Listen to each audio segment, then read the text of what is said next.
Nós estamos numa série de mensagens chamada... Quem almoçou aqui? Chamada... Porque quem não se lidera, se sabota. Quem não lidera suas emoções é sabotado pelas suas carências de reconhecimento, bajulação, validação, elogios, aceitação.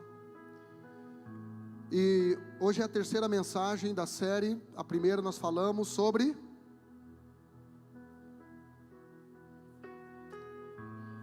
cobiça. E a segunda, egoísmo. E falamos a diferença entre ego, egoísmo e egocentrismo. Falamos que ego é o eu no centro, egocentrismo é eu como prioridade e egoísmo eu como divindade. E eu falei que quando o eu não é rapidamente crucificado, ele se torna necessariamente adorado. E hoje eu vou estar falando uma palavra muito forte mesmo. Já ministramos pela manhã, o tipo de palavra que o pastor não quer pregar no domingo à noite, mas como agora só tem culto domingo à noite, então eu vou ter que pregar domingo à noite.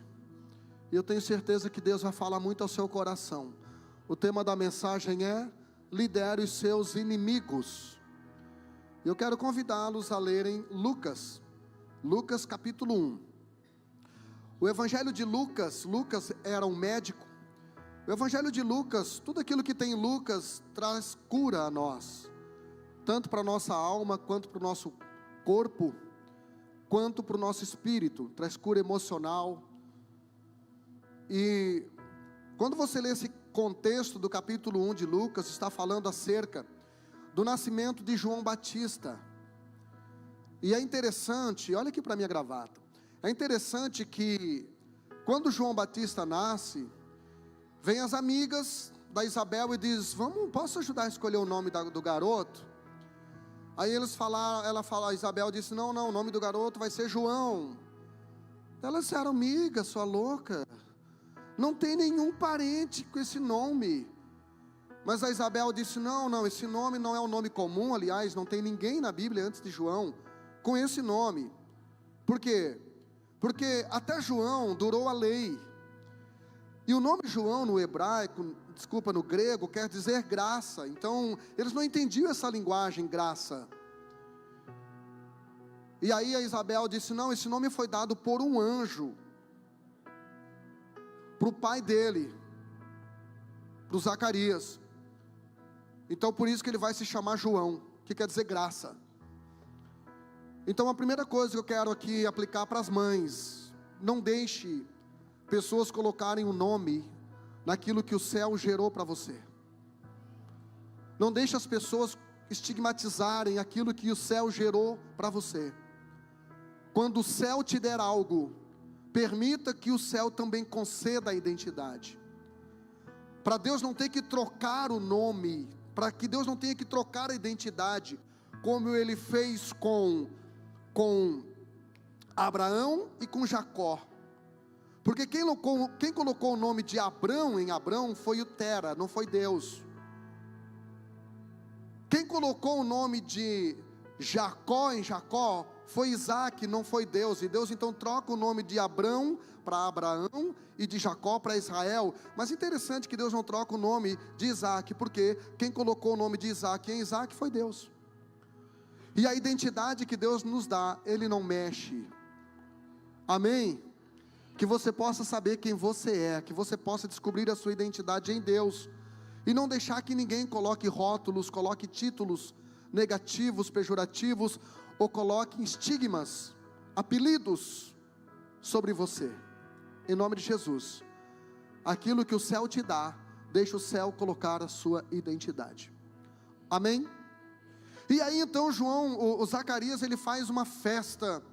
E ele faz algo que a epígrafe da Bíblia, pastor, o que é epígrafe? É aquela parte em itálico e negrito, aquela parte meia deitadinha, mais escura.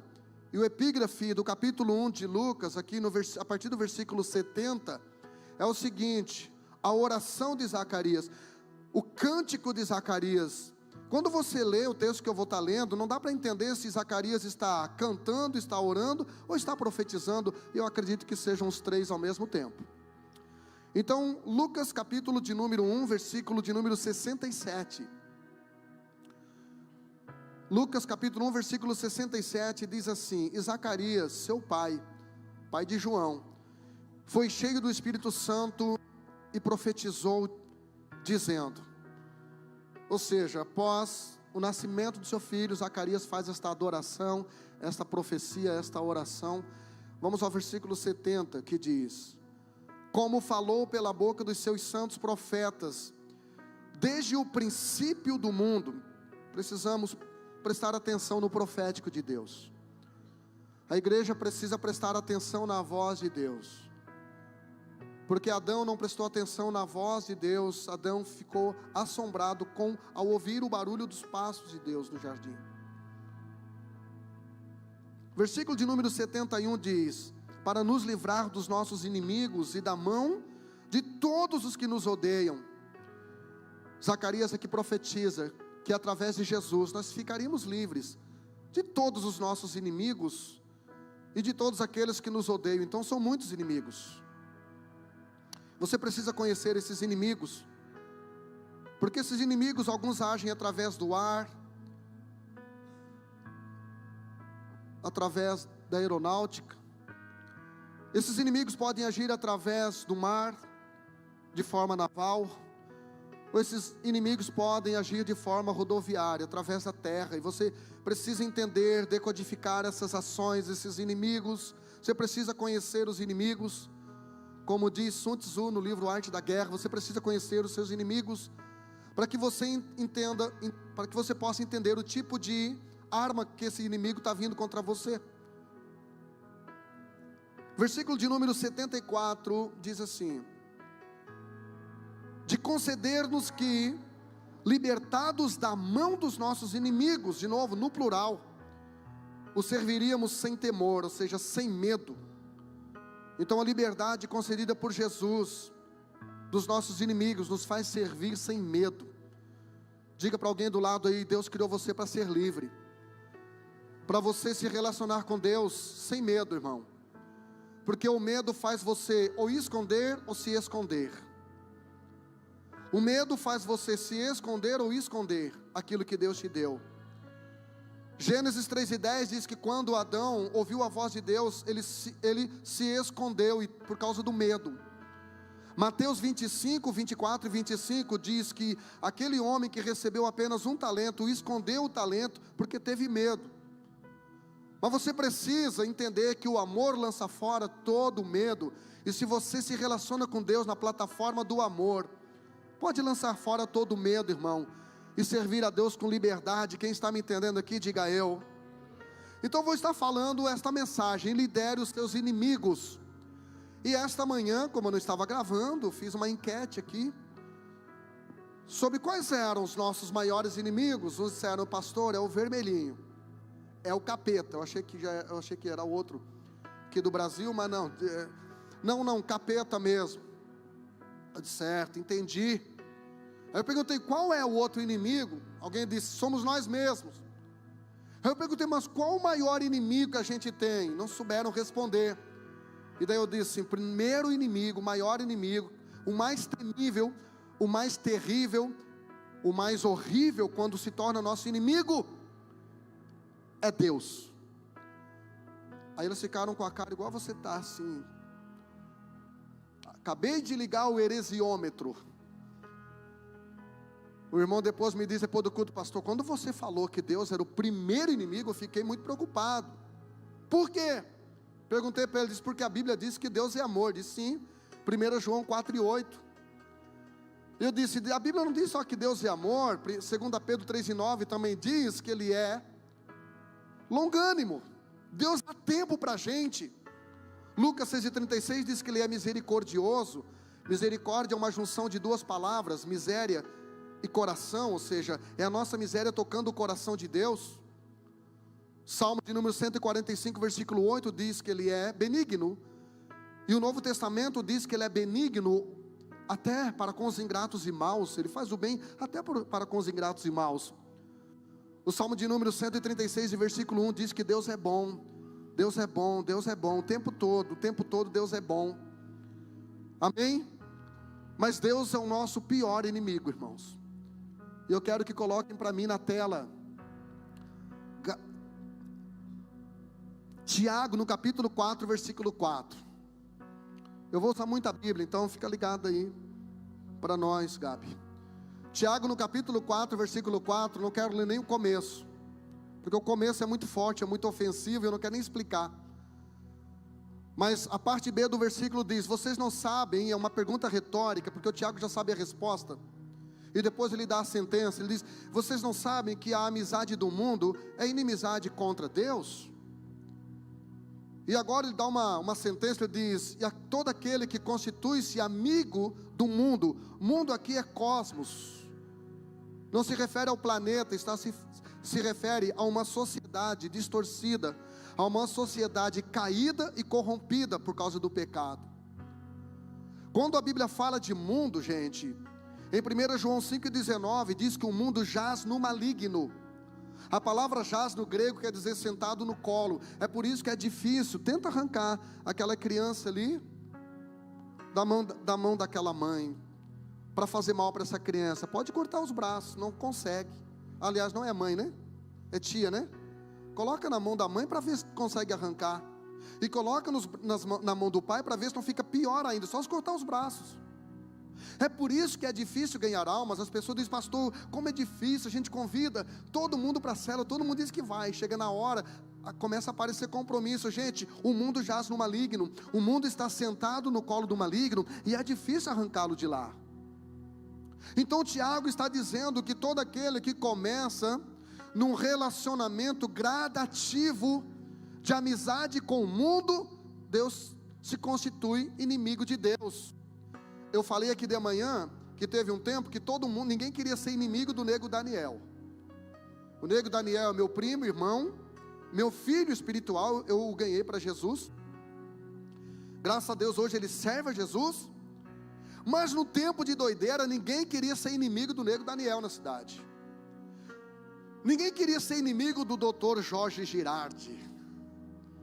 E hoje ninguém quer ser inimigo do Xandão, Alexandre de Moraes. Ninguém quer ser inimigo. Não, pastor, eu quero continuar com a minha liberdade no Instagram, Telegram. Então ninguém quer ser inimigo dessas pessoas. Agora, você já parou para imaginar ser inimigo de Deus? Simplesmente porque eu comecei a flertar em um relacionamento de amizade com o mundo. E quando se fala de mundo, irmãos, a coisa é gradativa. Porque Romanos 12 e 2 diz: e não vos conformeis. A palavra conformar significa tomar a forma. Lá em casa o pudim fica redondo, o bolo fica quadrado por causa da forma. Não vos conformeis com este mundo, mas transformai-vos pela renovação da vossa mente, para que experimenteis a boa, agradável e perfeita vontade de Deus. Então primeiro a gente começa se conformando. 1 João 2,15 diz: não ameis o mundo e nem aquilo que no mundo há, porque todo aquele que ama o mundo, o amor do Pai, Jesus, não está nele. Ainda que ele esteja numa igreja evangélica, ainda que ele tenha uma performance ministerial na igreja evangélica, o amor do Pai não está nele. Então, coloca para mim 1 Samuel 28:16. Esse texto fala de quando Saul começou a rebelar-se contra Deus. E ele então, Deus para de falar com ele. E ele então traça um plano B para tentar buscar uma direção. E a Bíblia diz que ele procura uma pitonisa, ou uma feiticeira da cidade de Endor, que se faz passar por Samuel. Olha o que essa mulher, que estava possessa por espírito adivinhante, fala. Em 1 Samuel, capítulo de número 28, e versículo de número 16, diz assim: então disse Samuel: por que pois a mim me perguntas, visto que o Senhor te desamparou? Ou seja, Deus abandonou você, Saul. E a Bíblia diz na continuação desse texto que Deus se fez teu inimigo. Não foi o diabo que se fez inimigo de Saul. E Deus não estava se fazendo inimigo de um gentil, Deus estava fazendo inimigo de um ungido, de alguém que no capítulo 10 de 1 Samuel recebeu uma unção, e recebeu uma palavra profética dizendo: o Espírito do Senhor vai se apoderar de ti. 1 Samuel 10:6, o Espírito do Senhor vai se apoderar de ti, e Ele te mudará, e você vai ser profeta além de rei. Mas agora Deus fica inimigo de um ungido, de alguém que tinha tudo para ser um homem usado, de alguém para ser um representante de Deus na terra. O rei tinha que ser representante do Rei dos Reis na terra. Mas agora Saul se tornou inimigo de Deus, e Deus se tornou, a Bíblia não diz que Saul se tornou inimigo de Deus, diz que Deus se tornou inimigo de Saul. Por causa do quê? Quando que o Senhor se tornou inimigo de Saul? Quando Saul se tornou senhor da sua vida, e começou a fazer aquilo que ele pensava, aquilo que ele gostava, aquilo que ele achava, aquilo que ele sentia no coração. E não tem só esse texto, irmão, há um outro texto. Coloca para mim Isaías capítulo de número 63 e versículo 10. E você vai ver que ali Deus se fez inimigo do seu povo. Inimigo do seu povo. Daquele povo que Deus havia arrancado do Egito. Daquele povo que Deus havia operado 10 milagres no Egito e 20 no deserto. Daquele povo que Deus manifestou o seu cuidado, o seu amor, lá no deserto, onde a Bíblia diz que quando o pé deles crescia, o sapato crescia junto, a roupa nunca envelheceu. E agora olha o que acontece no capítulo 63, versículo 10 de Isaías: mas eles foram rebeldes, e contristaram, entristeceram o Espírito Santo. Irmão, o Espírito Santo é uma pessoa, ele tem sentimento, ele não é uma força impessoal, imperativa, como dizem os falsos testemunhos de Jeová. Ele não é uma ferramenta de poder para eu usar para minha vaidade ministerial. Ele é uma pessoa com sentimento, com personalidade. E o texto diz que o povo de Deus, diga comigo, o povo de Deus, entristeceu o Espírito Santo porque foi rebelde, pelo que ele se tornou inimigo. Não foi o diabo que se tornou inimigo, ele já era. O Espírito Santo, que era para ser consolador, que era para ser ajudador, que era para ser intercessor, que era para ser guia, que era para convencê-los do pecado, do juízo e da justiça, agora se torna inimigo. E a Bíblia diz no final do texto, que ele mesmo, o Senhor, o Deus, o Espírito Santo, lutou contra ele. Você já imaginou o Espírito Santo meu inimigo, Deus meu inimigo, lutando contra mim? Lutando contra o meu casamento, lutando contra a minha profissão, lutando contra a minha empresa, lutando contra os meus sonhos. Você consegue imaginar a dimensão, a grandeza do problema que esse povo teve? Então, pastor, como é que eu faço para liderar esse inimigo chamado Deus? Se reconciliando, irmão, entendendo que Deus criou você para se reconciliar com Ele, conforme está lá em Romanos, capítulo de número 5, versículo 10, coloca para mim. Se reconcilie com esse Deus, através de Jesus. Romanos 5 e 10 diz: porque se nós, quando inimigos de Deus, fomos reconciliados com Deus, mediante a morte do seu Filho, muito mais, estando já reconciliados, seremos salvos pela sua vida. Você sabe o que aconteceu, irmão? A Bíblia diz em Isaías 59, 2, que o pecado nos afastou de Deus. Não foi Deus que se afastou de nós, o pecado nos afastou de Deus. Aí nasce Jesus. Gálatas 4 e 4 diz: vindo à plenitude dos tempos, Deus enviou o seu Filho, nascido de mulher, nascido sob a lei, para reconciliar o mundo com Deus. Então nós estávamos inimigos de Deus, Deus nosso inimigo. Nasce Jesus e pega, vem cá Jean, pega na mão do Jean, vem cá pai, pega na mão do pai, coloca a minha mão na mão de Deus e diz: agora vocês são amigos de novo. Agora o véu do templo se rasgou, não é para que você entre no Santo dos Santos, é para que o Santo dos Santos entre em você, e você se torne amigo de Deus. Então, querido, adore esse seu amigo, celebre a relação com esse seu amigo, através de Jesus. Então esta reconciliação aconteceu pela redenção. Isso não é automático, irmão, isso é processual e é adquirido pela obediência em Deus. Segundo inimigo que você precisa liderar é você mesmo. Você pode falar isso para alguém do seu lado? Lidere esse irmão. Diga, porque quem não se lidera se sabota. Você precisa se autoliderar. Você precisa liderar os teus pensamentos, porque pensamentos constroem sentimentos, que constroem comportamentos. Por isso que quando você abre o Facebook, a primeira pergunta que está lá colocado pela equipe do marketing do Mark Zuckerberg é: o que você está pensando? Porque conforme o que você está pensando, você vai agir, você vai postar. Tiago, no capítulo 1, versículos 14 e 15, diz assim, na NVT: a tentação vem de nossos próprios desejos, que nos seduzem e nos arrastam. Esses desejos dão à luz o pecado, e quando o pecado se desenvolve plenamente, gera morte.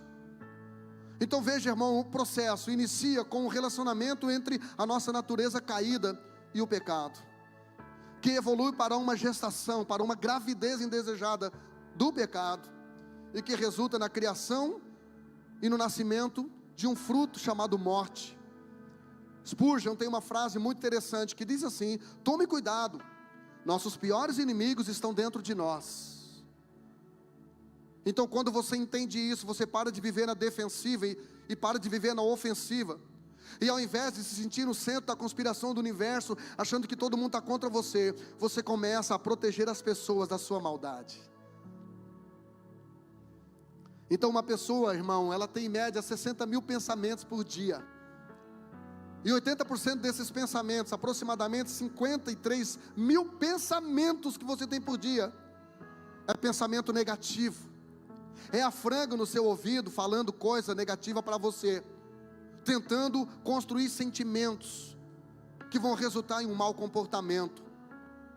E esses pensamentos causam em você algo negativo chamado logorreia. Lembra da diarreia?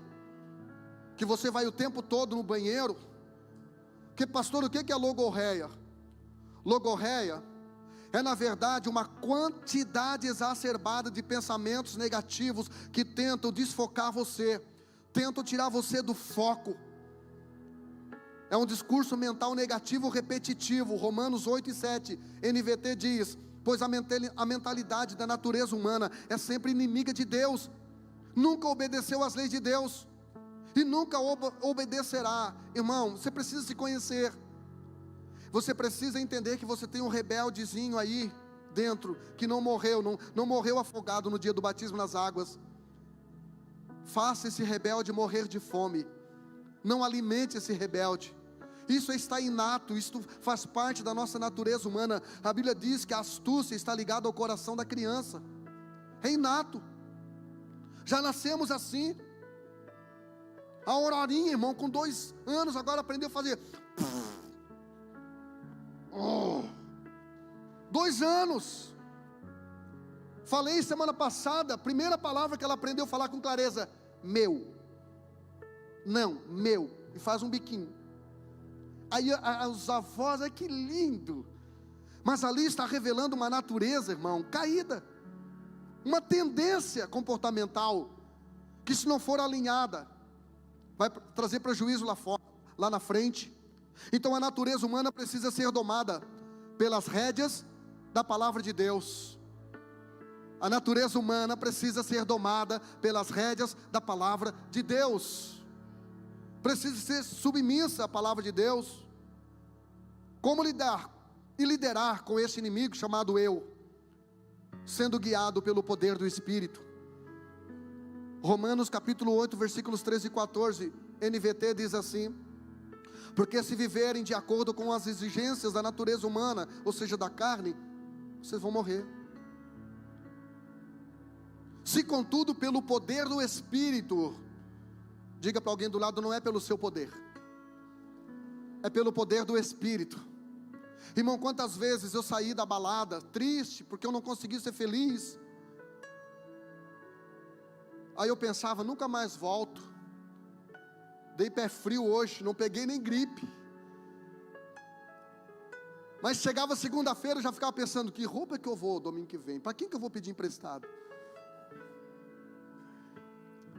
Isso acontece quando uma pessoa sai do bar depois de perder o dinheiro dele no jogo. Nunca mais eu jogo. Isso acontece quando dá o remorso depois de a prática de um pecado, depois de um orgasmo fora do propósito do casamento. Vem a consciência pesada, vem o remorso, não é arrependimento. Isso acontece depois, como se manifesta como o ajojo depois da cocaína, como a ressaca depois de um porre. Mas você promete: eu nunca mais faço isso, vou excluir o Instagram para parar com todo esse negócio.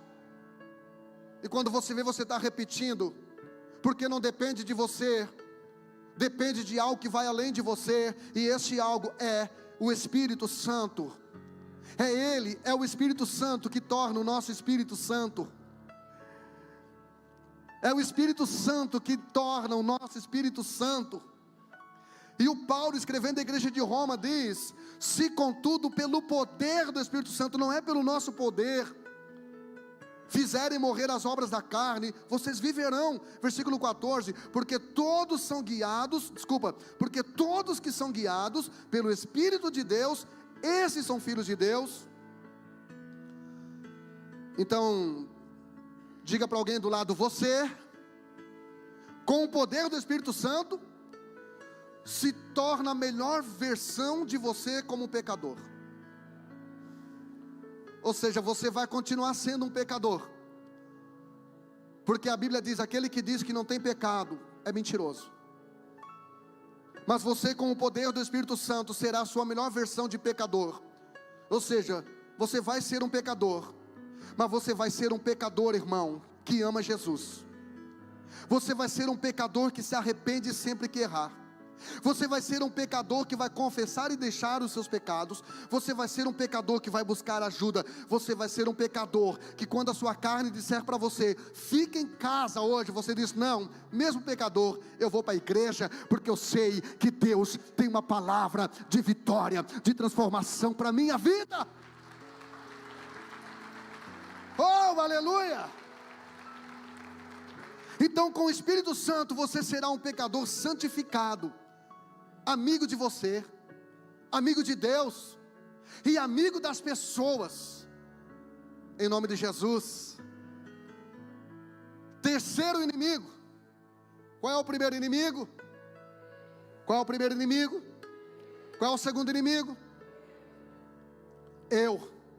Primeiro inimigo, Deus. Segundo inimigo, eu. Terceiro inimigo, o vermelhinho, o chifrudo, o Satanás, que a Bíblia chama de diabo, diablo no grego, que quer dizer o quê? Caluniador. Satanás é o inimigo. O nome Satanás no hebraico quer dizer adversário, mas diabo quer dizer caluniador. Já vou te explicar já. Mateus capítulo de número 13, versículo 25, quando Jesus está falando acerca da parábola do joio e do trigo, Jesus ali está ensinando um princípio muito legal, porque o joio e o trigo são muito parecidos, e quem planta trigo sabe como discernir quem é o joio, porque o joio, no dia que dá um ventinho, o trigo é flexível, o trigo se dobra, mas o joio é inflexível. Outra coisa para detectar a diferença do joio e do trigo, é que quando você corta o trigo, sai trigo, amém? Que inteligência, né? Corta o trigo, sai o trigo. Mas é engraçado que quando você corta o joio, não sai joio, sai veneno. Irmão, quer saber que tipo de pessoa você está lidando? Dá uma espetadinha nela de vez em quando, de forma intencional. Quando espetaram Jesus, saiu sangue e água. Sangue para trazer purificação, água para trazer purificação e sangue para trazer redenção. Quer conhecer uma pessoa de verdade? Dá uma espetadinha nela, dá uma confrontadinha. Mas Jesus aqui, falando de trigo e de joio, quando chegou no capítulo 13, versículo 25 de Mateus, ele diz o seguinte: dormindo os homens, veio o seu inimigo e semeou o joio no meio do trigo e retirou-se. Então, gente, o inimigo trabalha quando você dorme na hora errada. Diga para o irmão do lado aí: vigia, varão. Não durma na hora errada. A Bíblia diz em Provérbios capítulo 10, versículo de número 25: que o filho que dorme na hora da colheita é um filho que envergonha.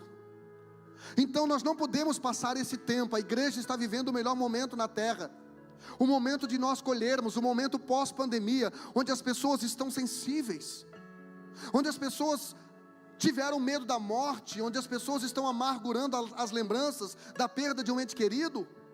E esse é o momento da igreja apresentar Jesus.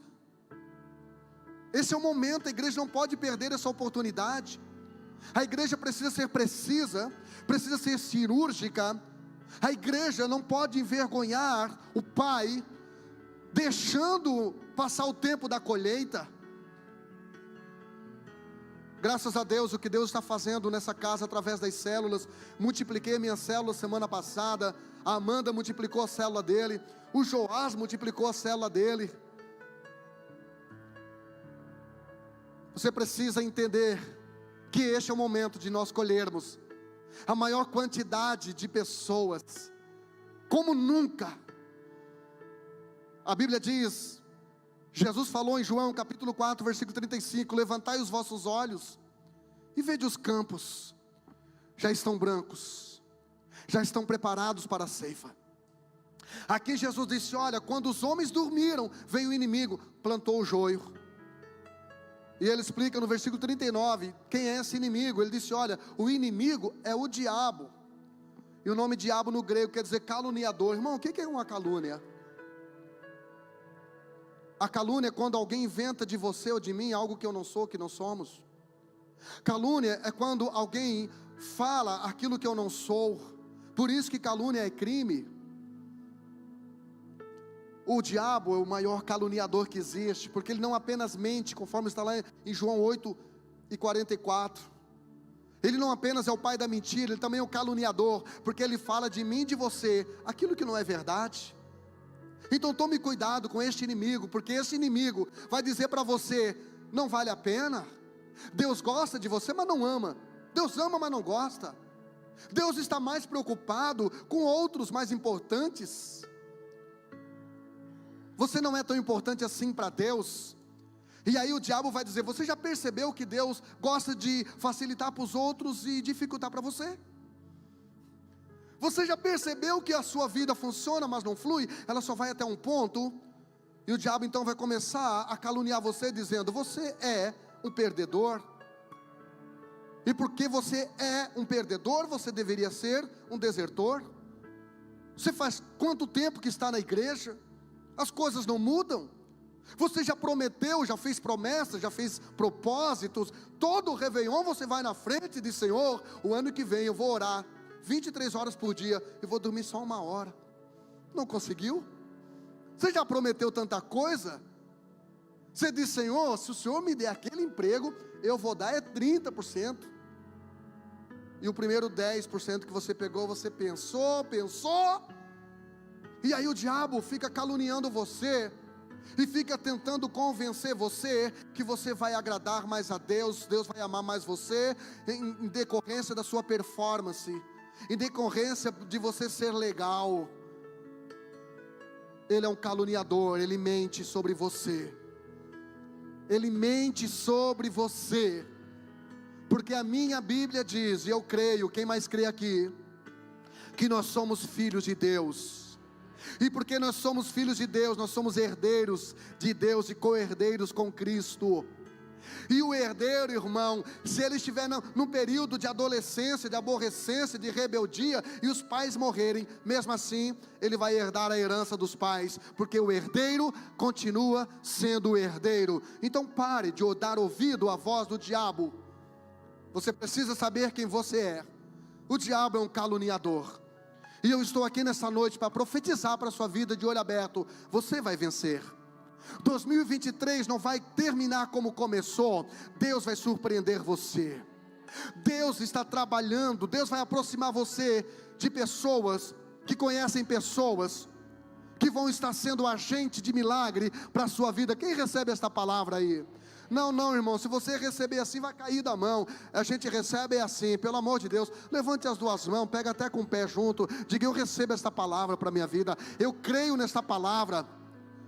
A Bíblia diz: crede nos vossos profetas e prosperareis. Acredite no que eu estou falando, gente.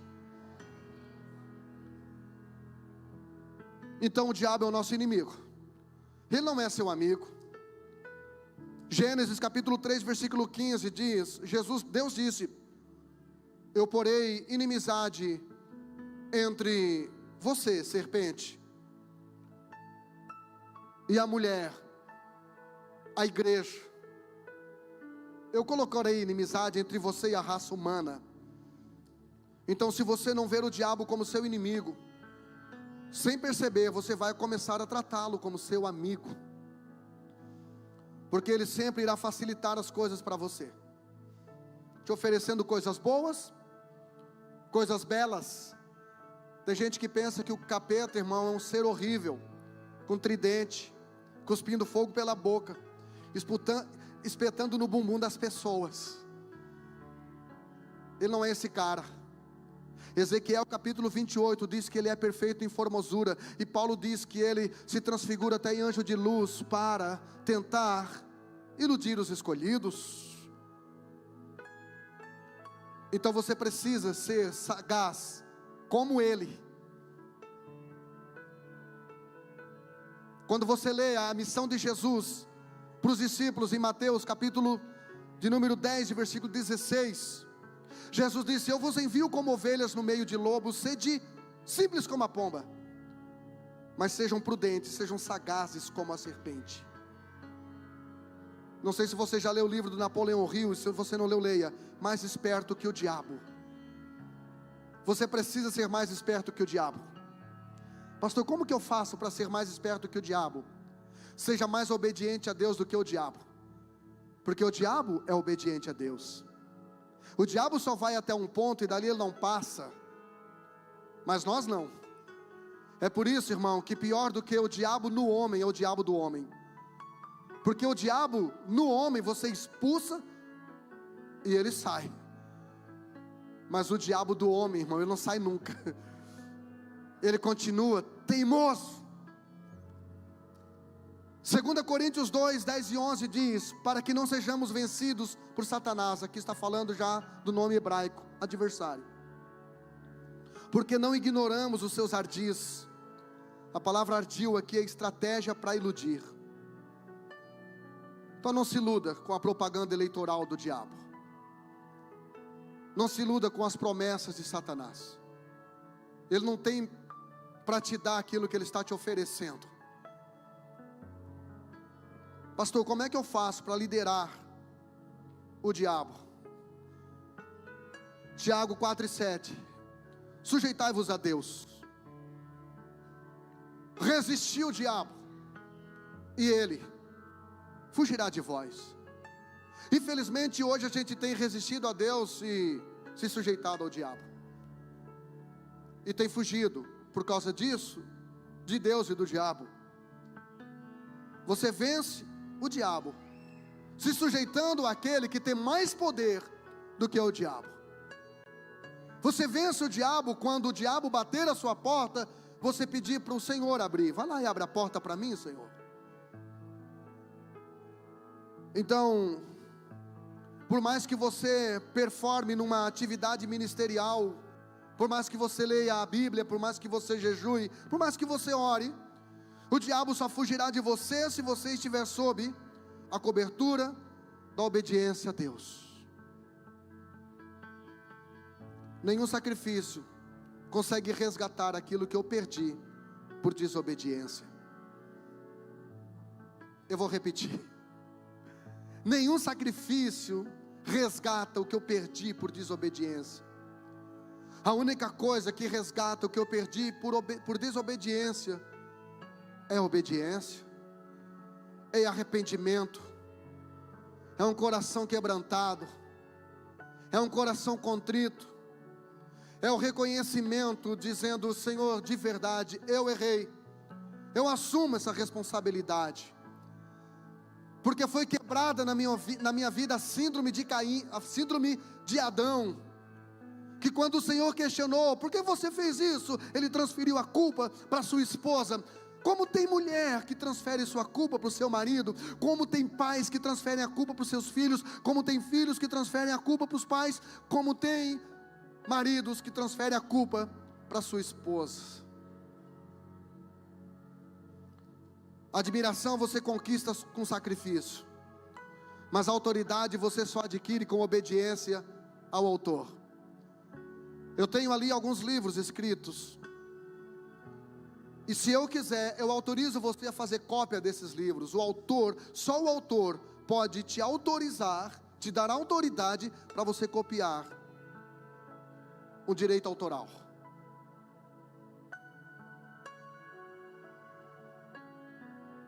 Pastor, como é que eu faço para vencer o diabo? A Bíblia diz, Jesus disse: eis que eu te dou autoridade. Jesus é o autor, e Ele te dá autoridade, para quê? Para você pisar serpentes e escorpiões, e toda a força do inimigo. Para isso você precisa obedecer o autor, ser amigo do autor. Quarto inimigo, pessoas descompensadas. Qual é o primeiro inimigo? Segundo inimigo? Terceiro inimigo? O cão. Quarto inimigo? Pessoas descompensadas, pessoas de má com a vida, pessoas amarguradas, pessoas cheias de mágoa, má água, pessoas que estão sempre destilando veneno, destilando fel, estão sempre irritadiças, descontente. Sabe aquela pessoa que você pode dar uma barra de ouro para ela, que ela não demonstra gratidão e nem alegria? Não tem coisa pior para uma empresa que um funcionário infeliz. Ele vai falar mal da empresa, ele vai falar mal dos colegas de trabalho, ele vai falar mal do salário, vai falar mal do patrão. Não tem coisa pior do que um marido infeliz. Ele vai começar a achar defeito na esposa. Não tem coisa pior do que um filho infeliz. Ele vai olhar para a mamãe e vai dizer: essa comida, de novo?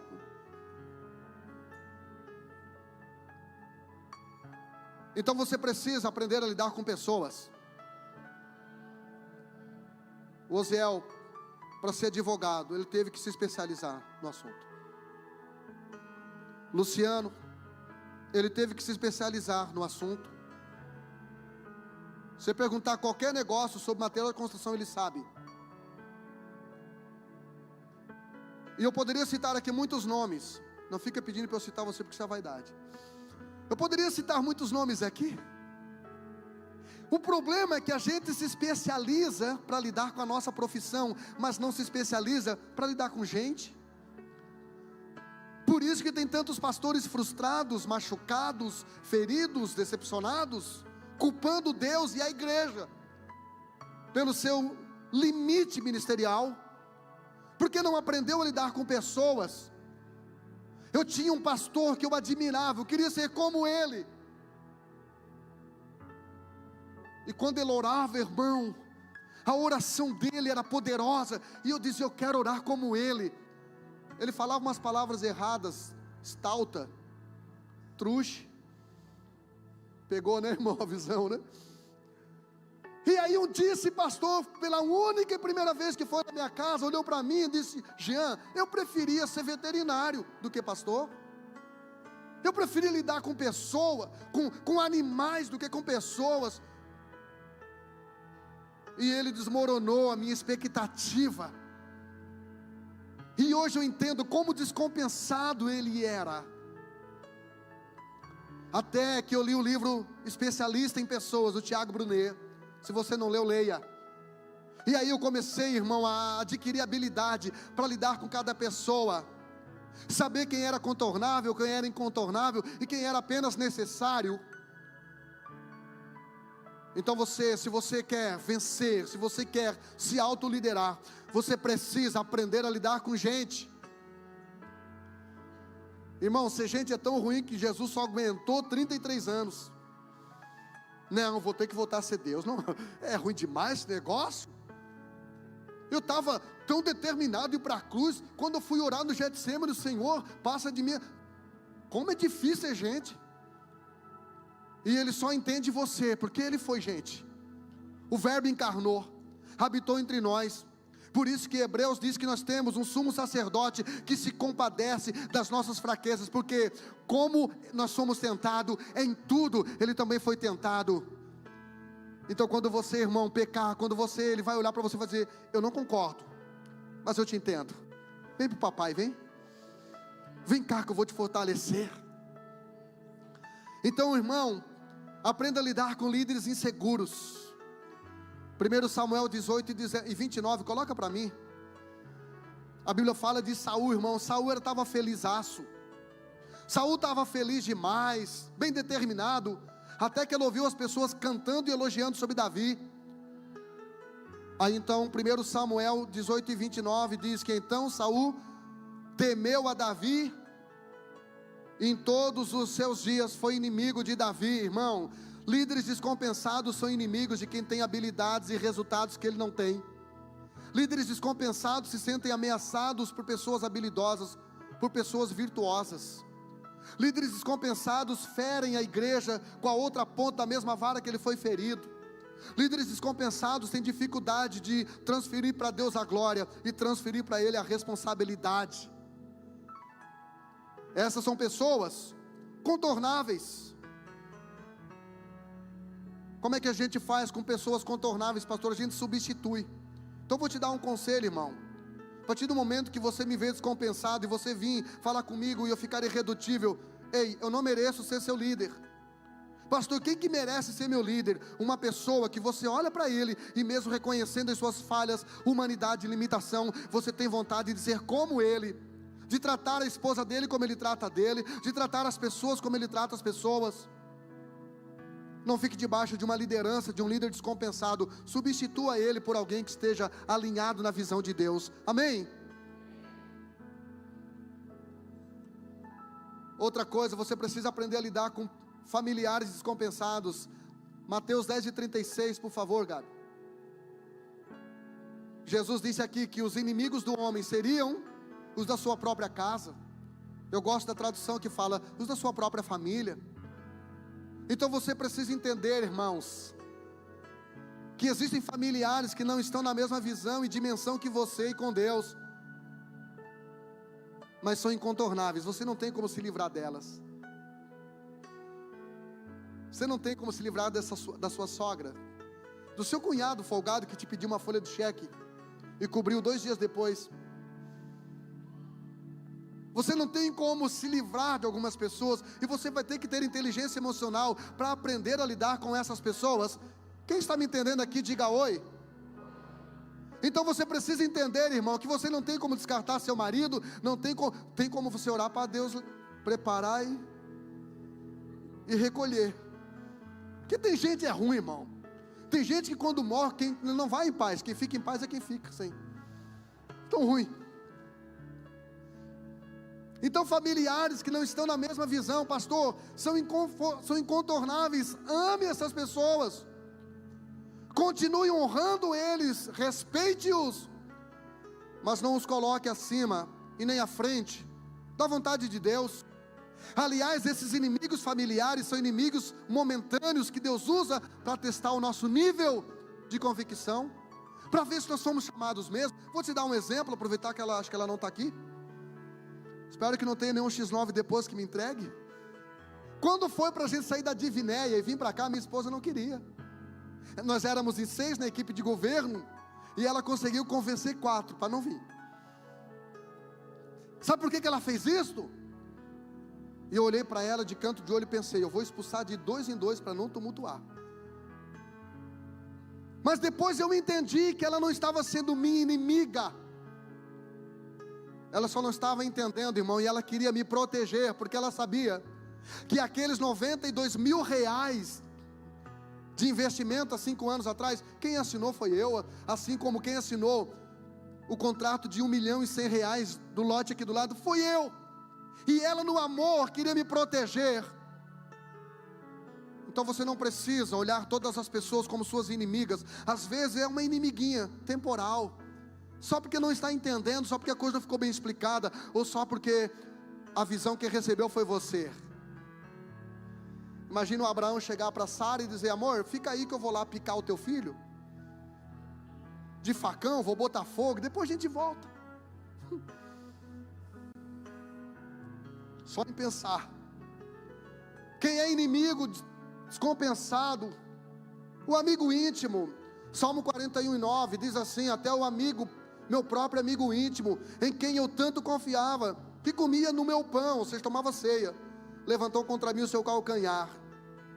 Amigos que não souberam administrar sua amizade íntima, são pessoas necessárias, mas são pessoas por um tempo, irmão. Para com essa bobagem, pastor, eu quero reunir a turma da 8ª. Já tá, a maioria já morreu. E outro nem conhece mais você. Se passar na rua nem te conhece mais.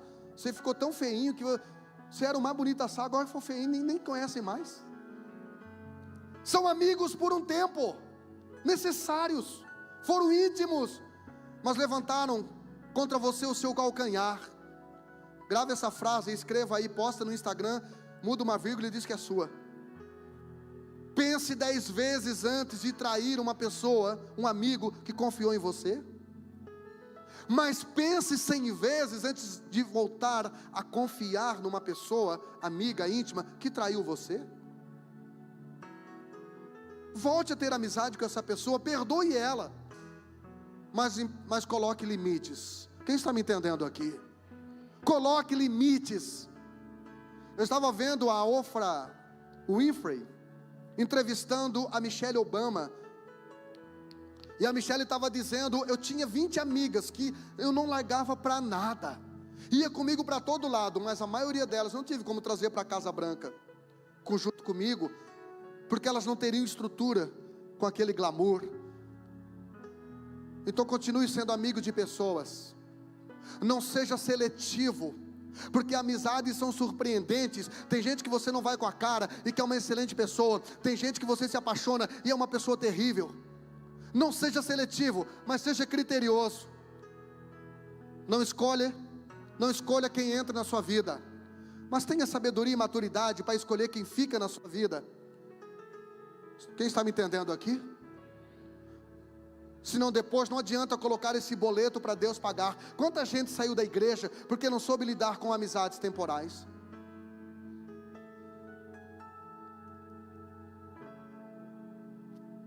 Por último, o último inimigo é a morte.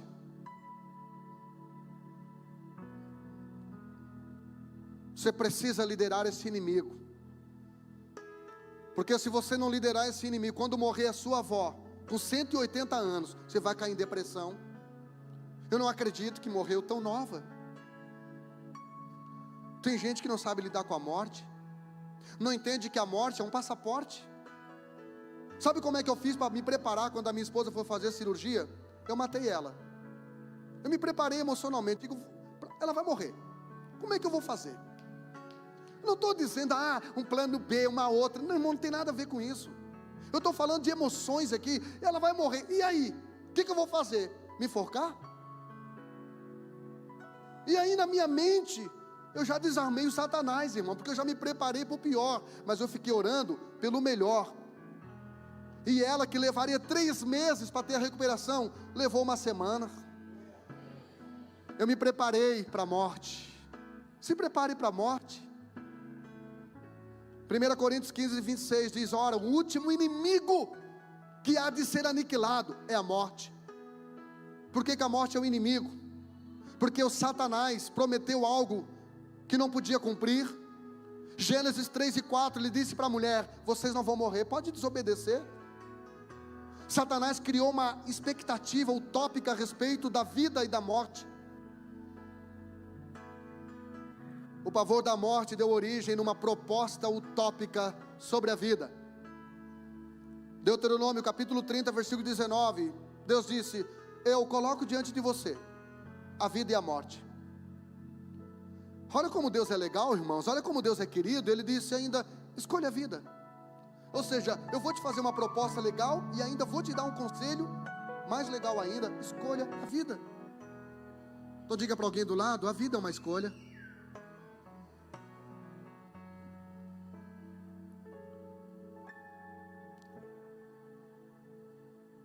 João capítulo 11, versículo 25, Jesus disse: eu sou a ressurreição e a vida. Quem crê em mim, ainda que esteja morto, viverá. Vença esse inimigo chamado a morte. Como, pastor? Aceitando no seu coração o príncipe da vida. Aceitando aquele que morreu antes de nascer. Amém? Apocalipse 3:18 diz que o cordeiro que foi morto antes da fundação do mundo, então antes de nascer ele morreu. E porque ele morreu antes de nascer, ele nasceu para morrer, sem problema nenhum com a morte. Porque quando Jesus morreu, ele matou a morte.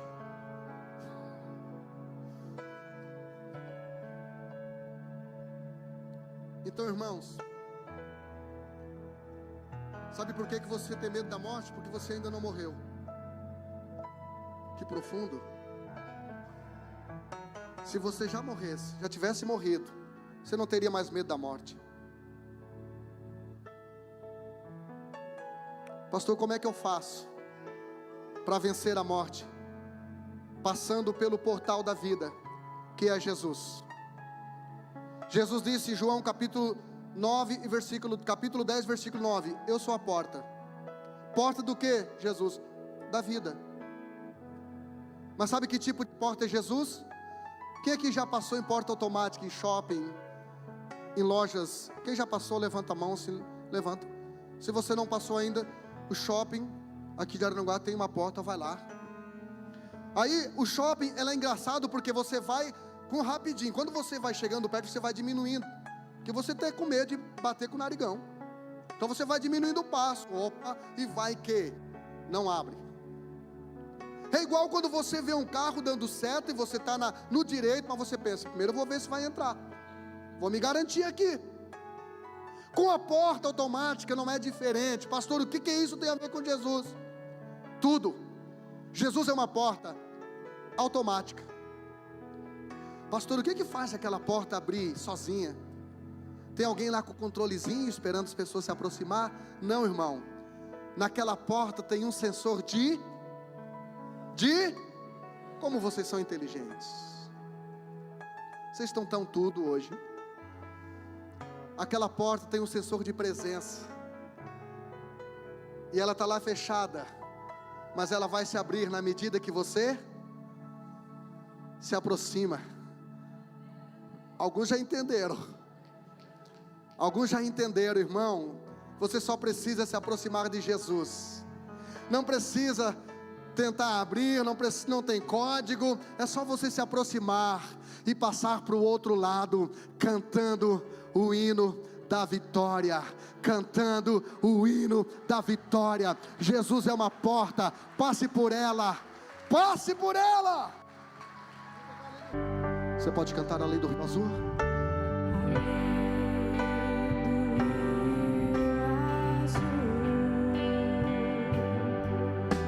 As ruas são de ouro e de cristais. Ali tudo é vida. Ali tudo é paz, morte e choro. Nunca mais tristeza e dor. Nunca mais. Diga: verei o grande rio da vida. Verei o grande rio da vida. Claro. Levante o som da sua voz e cante como se fosse a última adoração. Verei a face do meu mestre querido. Diga: não haverá. Não haverá mais noite ali. Não haverá nenhum clamor. Verei os olhos de Jesus e Tocarei seu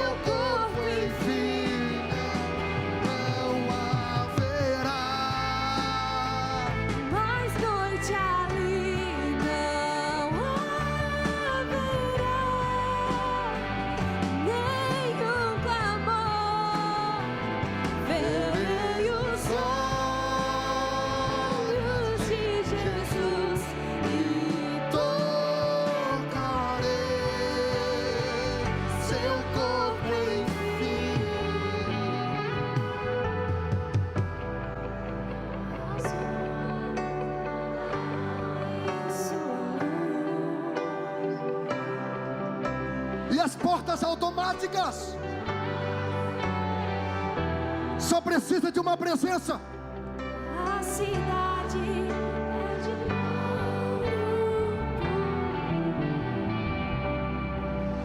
De jaspe seu muro. Onde?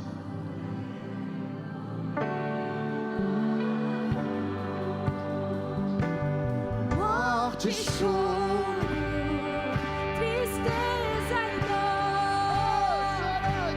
Nunca mais, nunca mais. Morte, choro, tristeza e dor. Nunca mais, nunca mais. Diga morte! Morte, choro, tristeza e dor. Nunca mais, nunca mais.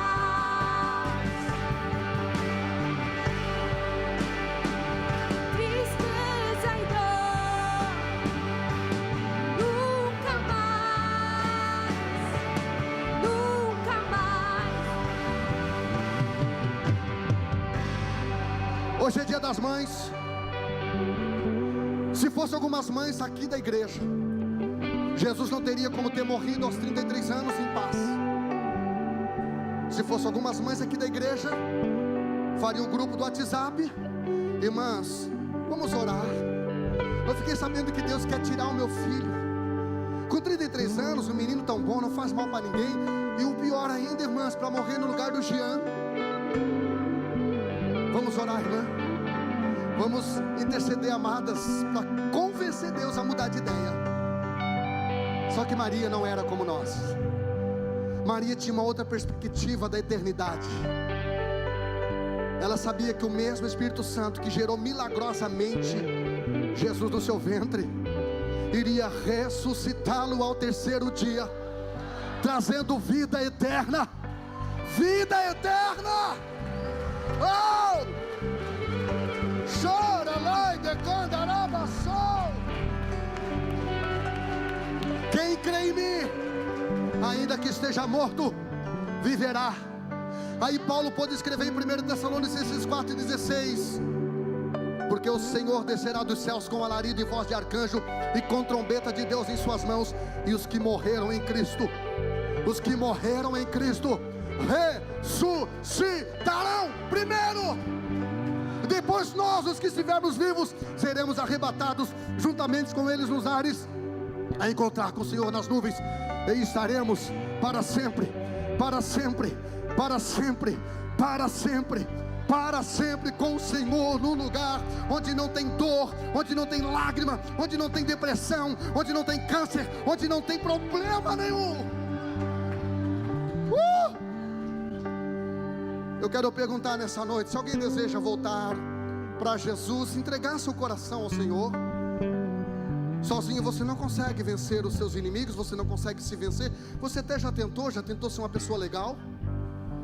Por favor, levante a sua mão como sinal e diz: eu quero Jesus. Eu não sei o que vai ser amanhã, mas eu quero Jesus. Se você estiver do lado de alguém aí, pergunte com amor e carinho: você quer entregar seu coração a Jesus? Se você convidou alguém, se você trouxe alguém, pergunta aí: você quer entregar seu coração a Jesus hoje?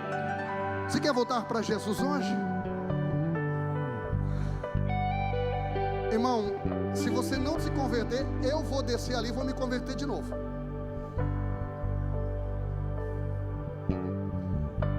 Porque eu não quero inimigo.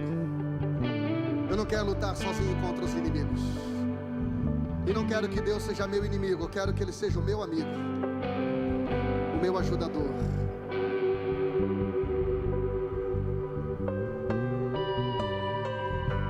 Coloque a mão no seu coração.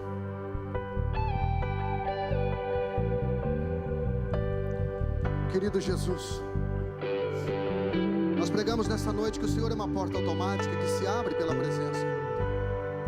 Nós nos apresentamos perante Ti, Senhor, como indignos, porém desejosos por Tua presença. Nós não merecemos, mas nós somos apaixonados por Ti. Perdoa quando pecarmos, perdoa quando flertarmos com o mundo. Nós não queremos ser amigos do mundo, porque o mundo é o teu inimigo. Nós não queremos ser teus inimigos. Nós queremos ser teus amigos. E o Senhor disse: ninguém tem maior amor do que esse, de dar a sua vida pelos seus amigos. Nós queremos ser os seus amigos, porque o Senhor já deu a sua vida por nós. Senhor, perdoa os nossos pecados, perdoa as nossas falhas, nos dá autoridade para vencermos o diabo, nos dá humildade para nos reconciliarmos com o Senhor, nos dá inteligência emocional para sabermos lidar com pessoas descompensadas, nos dá, Senhor, autoridade para entrarmos pela porta estreita e passarmos para a eternidade com Cristo. Eu não preciso esperar quando eu morrer para chegar aos céus. Eu vivo o céu na terra. Nós vivemos o céu na terra, porque o Senhor é o nosso céu. Obrigado, Jesus. Fortalece a tua igreja, fortalece teus filhos para se autoliderarem, fortalece teus filhos para vencerem todos os inimigos, e aquele inimigo que não tem como vencer, que é o Senhor, nós possamos nos aliar a Ti, nos aliançar contigo em amor, em nome de Jesus. Deus abençoe a sua semana, Deus abençoe a sua casa, seu casamento, sua família, sua empresa, sua saúde, seu ministério, seus sonhos, suas amizades, seu relacionamento com Jesus e com pessoas. Deus abençoe você, que você venha frutificar, que você venha transbordar, que você venha um dia subir comigo para aquele lugar. Se tiver aqui 2 pessoas que irão subir, uma sou eu, cadê a outra? Então aplauda o nome do Senhor.